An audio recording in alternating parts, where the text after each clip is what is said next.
Hello everyone, this is Andrew, and today's video is about the experience I had quarantining 3 female Boesemani Rainbowfish in a 40-gallon tank. As some of you know, I recently got 9 beautiful Boesemans from Aquatic Arts here in Indianapolis, which turned out to be 8 males and only 1 female. So I went to my local fish store, The Reef, and bought 3 females. Here is their tank at the store. The male Boesemans are orange and blue, while the females are green. The males, by the way, sell for around $36 each, while the females sell for only $9. So yeah, it's a good place to buy your female rainbow fish from. I got them home, did the usual acclimation, and they seem to be doing just fine in their temporary 40-gallon sand tank. The left side of the tank has some dirt underneath the sand and a few plants growing in it. My plan was to quarantine them here for a full month before adding them to the 125-gallon tank. There was some chasing going on from the start, but I had enough guppy grass and some sponge filter hiding places that I assumed it would be okay. Boy, was I wrong. After a few days, I was very surprised to find one of the female Boesemans dead, with what looked like bite marks on her back. There was no trace of any fungus or parasites that I could see, so it looked pretty clearly to have been the result of being bitten. I didn't have another spare 40-gallon to separate them, so I had to just leave them in place. It became pretty clear who the alpha was in the tank, as she would circle around and around the area where the food usually came in. So one tactic I tried once the beta female started staying on the left side of the tank was to drop the food in on the far ends of the tank. That seemed to keep the amount of chasing down a bit. One thing I noticed during the quarantine period was the rapid color change that took place when these females were on a darker substrate on the left side. They turned into what I would call their normal green color, as opposed to the more washed out sand color they showed in the rest of the tank.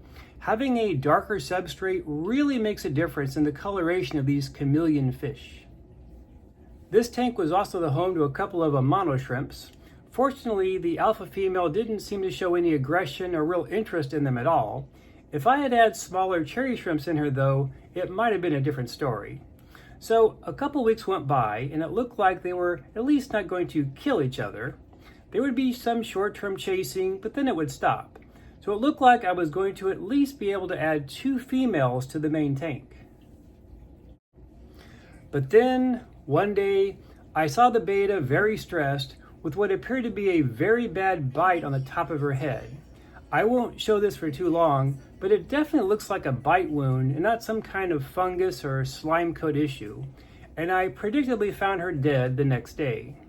So, unfortunately, Killer Green, as we now call her, got her way and spent the last 2 weeks alone in her quarantine tank.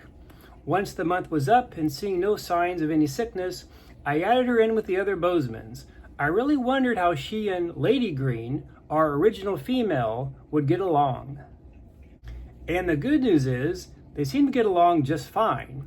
In this environment with lots of males around, neither shows any sign of wanting to chase the other away.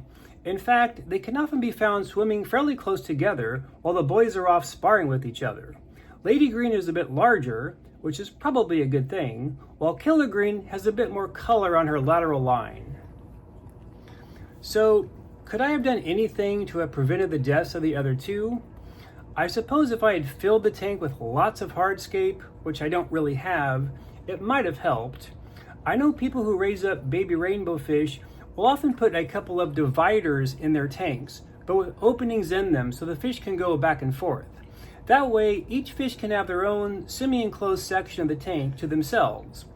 So, if I ever need to quarantine a couple of rainbow fish again, I'll probably try something like that next time. But hopefully I'll be successful in breeding these rainbows and there won't be a next time, since my plan is to only have Boesemans in this tank. And yes, if I had decided to not quarantine them, all 3 would probably be alive today. But there was no way I was going to risk my other 9 beautiful rainbows by adding in unquarantined fish.